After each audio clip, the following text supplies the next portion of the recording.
Welcome to Inspiring Hope with Lois Hermann, a podcast that explores protection, healing, and personal empowerment through meaningful conversations and real-life stories. If you're sensitive, intuitive, or seeking clarity in this busy world, you've come to the right place.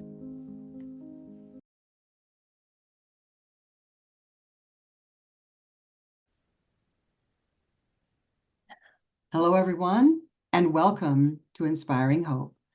I'm Lois Hermann, and today's show is a little different from what we usually share publicly.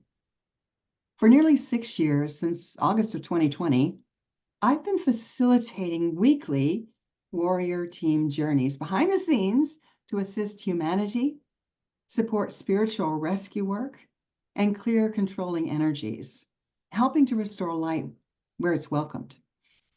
Today, Sharon joins me to share a sensitive journey that our team conducted after the passing of David Wilcock, a well-known voice in the disclosure, ancient civilization, and spiritual awakening communities. We share this with compassion and discernment and deep respect for David, his family, and all those touched by his work. This is not intended as a forensic investigation. It is not remote viewing. It's a reflection on what our protected warrior team perceived during a special spiritual rescue journey and the deeper protection lessons that emerged. So, Sharon, welcome to be here today. I know that for me, David's work helped me ask bigger questions. I first learned about him when I was interviewing the guides for the Chronicles of Hope. And I was thinking, if people wanted to ask God a question, what would they ask? So I started watching Ancient Aliens, and I started tapping into David Wilcock to see what are the questions that people are asking. And I was so impressed by his curiosity that he is one of the people that helped me to ask better questions, deeper questions, different kinds of questions than I would have ordinarily asked. So that's how I came to know of David. So Sharon, before this journey, what was your awareness of David Wilcock and his work? Well, also Ancient Aliens. I used to watch that a lot with my kids.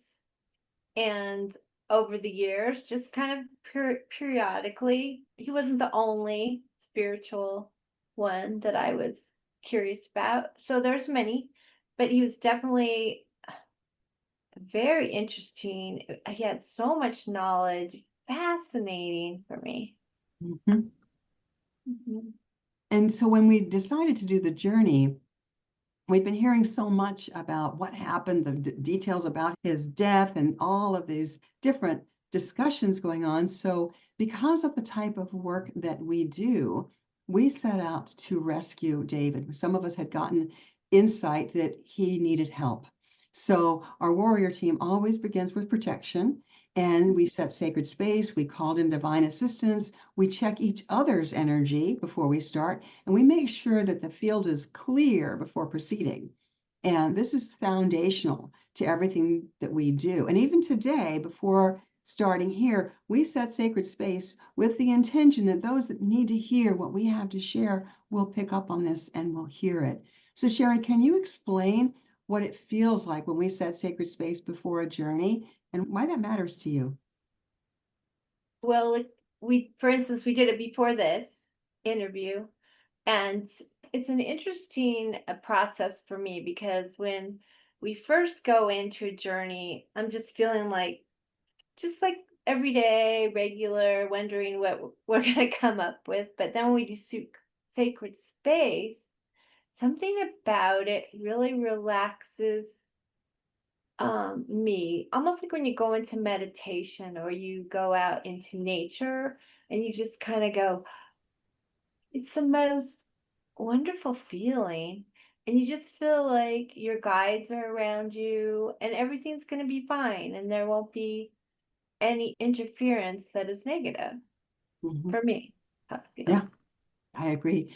We've been given the insight about protection Oh, for me, it's been over 30 years ago when Archangel Michael came through a very powerful session who said, you must always ask for protection first.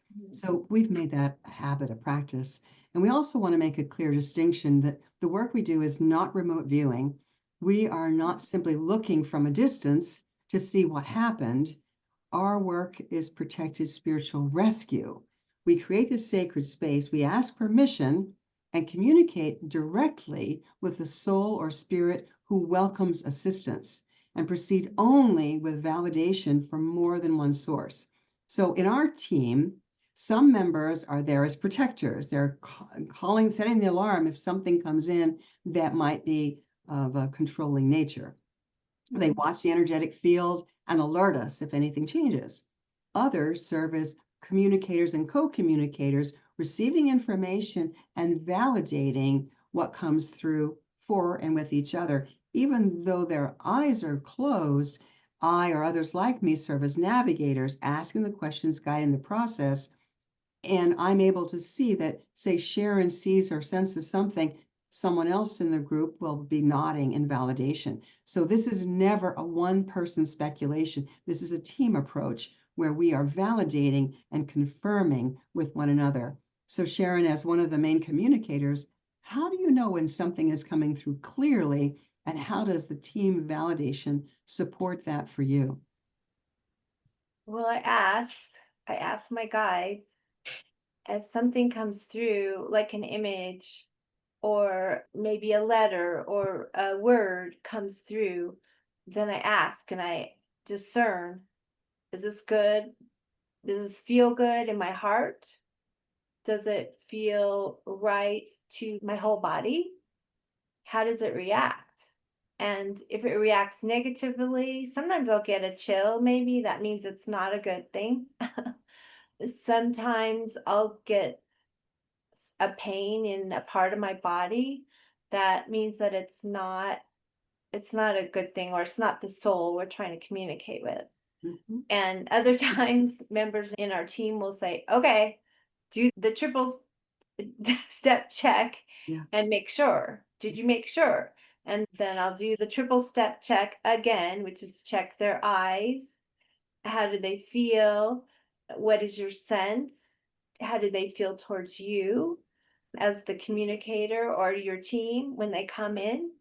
Do they feel like there's love in their heart? Even though it might be a lost soul, they may be afraid themselves, but they're not intentionally sending negative stuff to you. Mhm. So that's how I discern.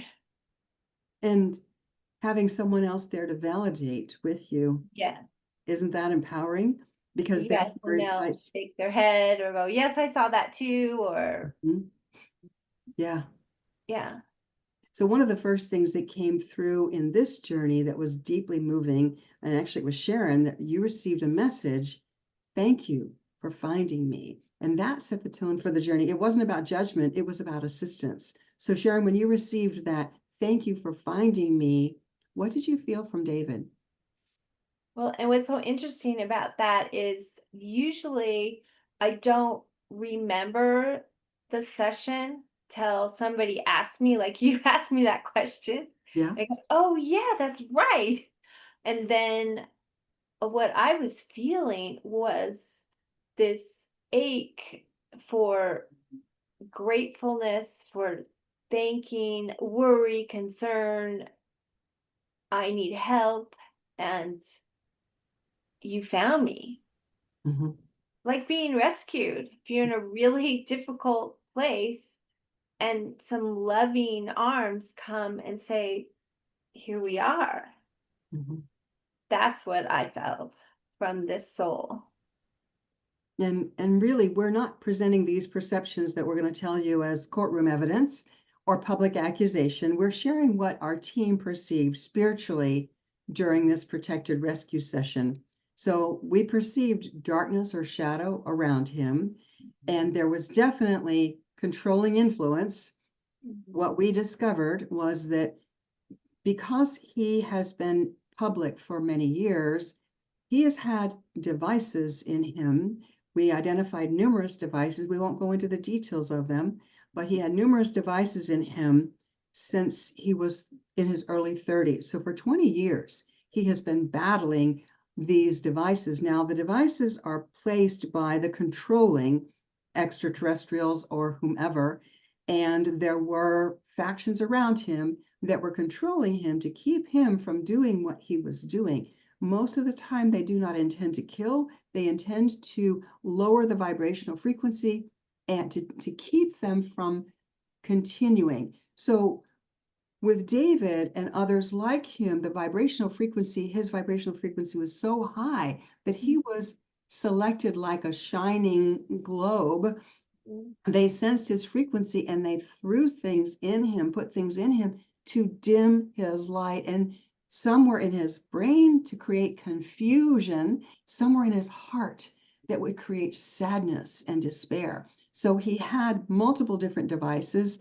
And when you're dealing with this sort of thing, it's very difficult to deal with the emotional triggers that come from these controlling devices. So, Sharon, when we first began assessing the field around David, what did you perceive when you first saw him? He was very upset, crying. There was a lot of darkness around him, surrounding him, swirling. So we immediately put up our armor and threw light on him and threw light on the beings around him. We perceived something in his hair that they were attaching to, and in his heart there was something. What about his eyes? When you looked at his eyes, what did you see with his eyes? With his David's eyes, Mm-hmm. he was crying. He was emotionally very upset and afraid, but not projecting that towards us. But the beings around him had very dark eyes. So you could right away tell difference between a negative entity and this beautiful soul fighting for its survival. And this soul we perceived as David was asking for help Mm-hmm. to find where he needed to go that was away from that, the negative entities.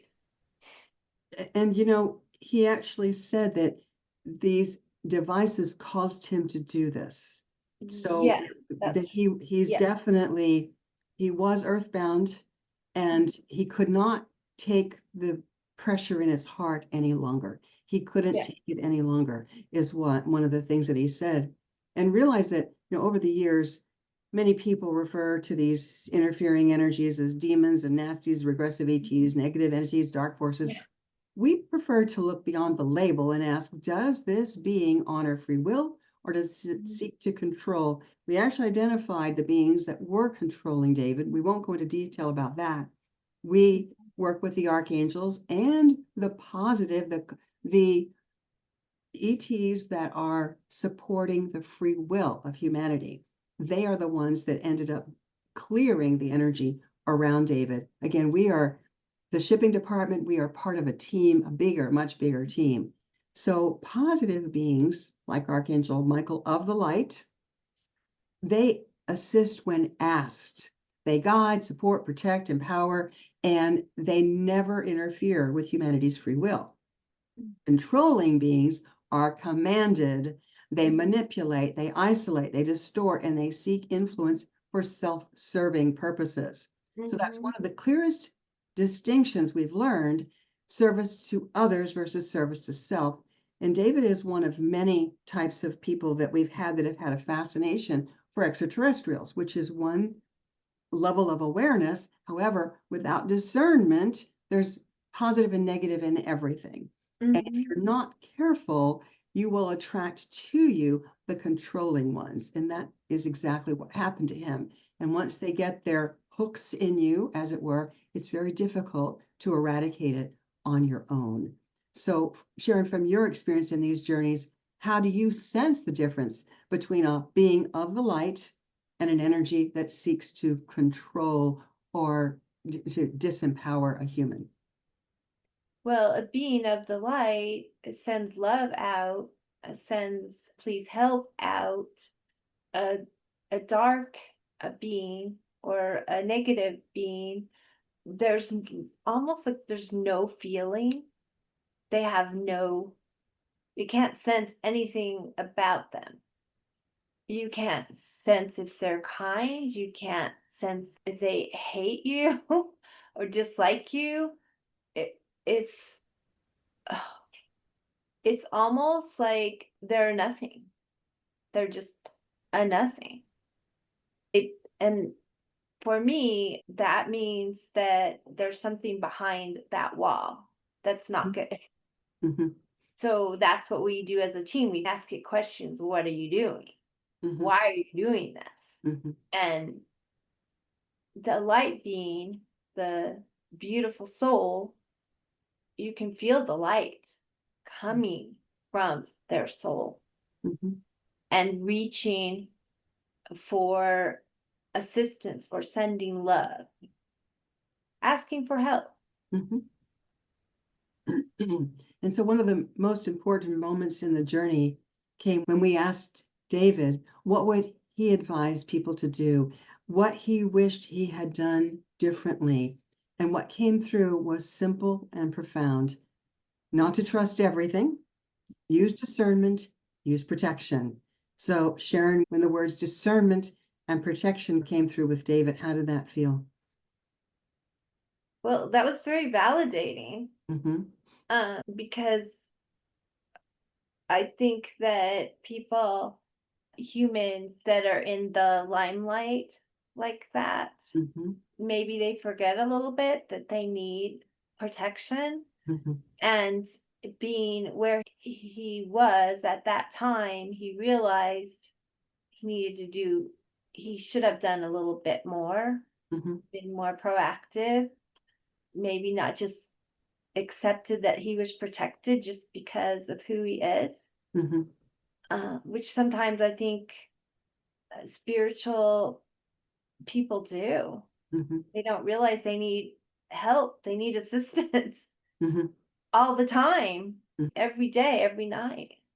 Yeah, what happens when someone's isolated, like he was, and trying to Yeah. do spiritual or disclosure work alone, Yes. they become even more vulnerable and become a target. Yes.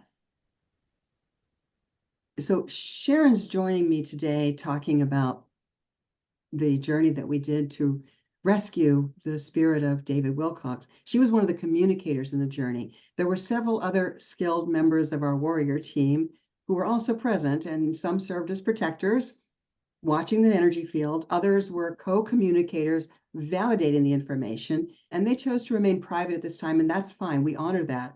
So Sharon, can you speak to what it's like to work in a team field rather than receive this information alone? That's a really good question. It makes a huge difference. The best way I can describe it is, well, if you're alone on a journey, so you go to another place that you've never been before, and you kind of don't know where you're at. You don't know what signs to speak. You don't know the language. And so then you have these tools and you go, okay, I'm going to look up this tool, which would be my language on my device. I'm going to ask this person, this human that looks kind, if he can help me. I'm going to meditate. I'm going to calm down. I'm going to just know everything's going to be okay. So that's like having your team around you, your tools. Mm-hmm. They protect you and they validate you and they go, yes, that's right. Do go that way, or do talk to that human, or do look up that word on your device and see if that's the right language. It's like a buddy system. It's like a buddy system when you're all alone. Mm-hmm. Yeah. Yeah. And also, so many people think protection means protecting the body or the home. In our work, we've learned that protection also includes our energetic field, our digital field, computers, live chats, client sessions, online platforms, emails, social media, any energetic connection created when people tune in, right? So, Sharon, what did you perceive around technology or online access in this journey? Well, that was interesting too, because we saw that there was stuff coming in through his computer, his keyboard, and the people he was talking to online were not real people. Mm-hmm. They were AI negative entities coming in, watching him, messing with his thoughts. Mm-hmm. You need to do your due diligence on your computers Mm-hmm. and your screens. Absolutely. And there was also a very tender moment in the journey when he was ready to transition. We actually discovered that he was Lyran, possibly a Yeah. time traveler. We talked about that a little bit, but it was a Palladian who came for him, actually, to take Oh yeah, I him, forgot right? about that. That's Yeah. right. And there Yeah. was before he was transitioning, there was a very tender moment. We asked whether there was anything that he wished to share with anyone. And what came through was a message of love and respect for his parents and a hope that they may someday study and understand his work. So we offer this gently and respectfully without any desire to intrude on private grief. What came through was love, respect, and a desire for his work to be understood, embraced, and shared. So, Sharon, how did that message feel when it came through for you? Wow. I just saw this whoosh of beautiful light surrounding him, a huge smile, light just emanating from his soul. And so grateful, so thankful to all humans that were on this journey with him. Mhm, All that are on a mission, mhm, his family. I mean, just so much love to his family, even if they don't look at his work or mhm, understand it. I mhm. guess would be a better way to say it. Right. But leaving a legacy that now we can we can enjoy it and really thoughtfully look at it. And another message that came through was his love for the planet, love for Yeah. humanity, love for the universe, and so much gratitude for the work that he was able to do in his relatively short life. So, So much. Sharon, after the clearing, his energy shifted. How did it feel different? How you described it, all of a sudden he started glowing, right?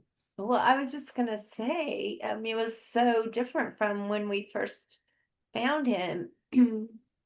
Just kind of shrouded in clouds and darkness and a fear and worry and asking for help. And then once we did the light and the healing with the archangels and Archangel Michael, significant, and our galactic helpers, just phew, like instantly, just beautiful vibrancy, colors, blues, greens. The energy was massive. Mm-hmm. Like a shooting star, honestly. Mm-hmm. It would, and we got God bumps, and we all saw it. We all felt it. Mm-hmm. Mm-hmm. So, And of course, you, Lois, asking the right questions. I mean, that helps us figure out through what's going on. mhm. Yeah. He definitely had some really powerful controlling entities around him. They were also around, I think, what did we record? Around 3,000 other these light workers, star seeds. We call them angelic humans. So there are many people who are struggling, and this is part of why we're speaking about this publicly now. So, we really haven't spoken a lot. We talk about the spirit rescue work that we do, but for nearly 6 years, we've been doing it quietly behind the scenes, helping people like David and others when they come into our awareness. but we're being guided that it's time to share more openly because, and not everything and not carelessly, but enough to help people understand the importance of protection, discernment, and spiritual support, having a buddy system, having someone who's got your back. And David didn't have that, sadly. He was an amazing spiritual soul, and he was battling all this alone. He is now in the light, and he'll be able to help us and others, which will be great. So coming out publicly and talking about this, Sharon, what does it feel like to you to begin sharing this part of the work publicly? It actually feels really good. I was a little tentative about it, have been before, but it actually feels really good because we need to help others in the similar situation Mm-hmm. before this happens. Mm-hmm. I mean, this is so important. It's time. This is getting serious. As one of my friends said, it's not okay. Mm-hmm. We're here to help the angelic human and Mother Earth Mm-hmm. and the angels and our guides want to help. And we need to stop these negative entities Mm-hmm. now. And we did ask the question about the 13 others, and when we were talking with the controllers, and they refused to give us information, but the inference was very strong that they had a hand in what was going on with these other scientists. They don't want this disclosure happening. They don't want the humans to wake up. They don't want humans to step into their power, and they influence in so many ways. They infiltrate, they will put devices in, they will communicate through your computer and other ways to target your energy field. So if you are a public voice, a healer, an intuitive researcher, podcaster, truth seeker, or disclosure advocate who feels off, unusually drained, targeted, isolated, or confused, or under extreme pressure, please know that help is available. We're not assuming, we assess, we protect, we ask careful questions, and only work in the light, with respect for free will. So, Sharon, what would you say to someone who feels that they may be under extreme spiritual pressure and yet doesn't know who to trust or what to do about it? Start asking questions. Find out who you can trust. Mm-hmm. How does that soul feel to you? How does that business feel to you? How do the people involved feel to you in your heart? Mostly. Ask your heart. Your heart knows the answer. Mm-hmm. That's right. And what we're wanting to share is never about fear. It's about building awareness. It's about honoring a beloved soul who opened many doors of inquiry. It's about reminding all truth seekers that discernment matters, protection matters, and you are never expected to carry a public mission alone. There are those who are here to support and help you on your journey. So we send love and peace to David and to his family and to all those who followed his work and all who are courageously seeking truth in these really extraordinary times. Protection first, healing next, empowerment always. Sharon, any last thoughts before we close today? I just want to thank you for this, Lois. It's really beautiful to share an amazing soul that was so brave Mm-hmm. and gave us so much, Mm-hmm. and started us on our way to figure out what's going on. That's right. Yeah.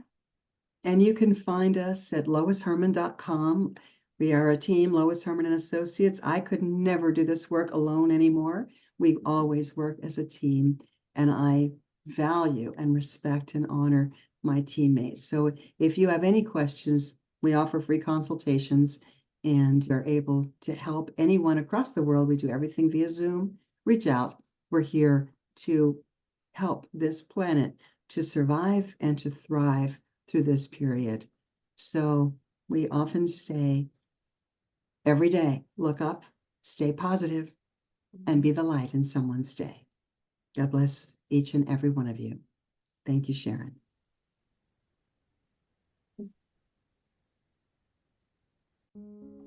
If something we shared resonates with you, I invite you to stay connected. Follow the show, share it with someone who would benefit, and explore more at loishermann.com. Together we clear the storms and shine the light of hope. Until next time, look up, stay positive, and be the light in someone's day.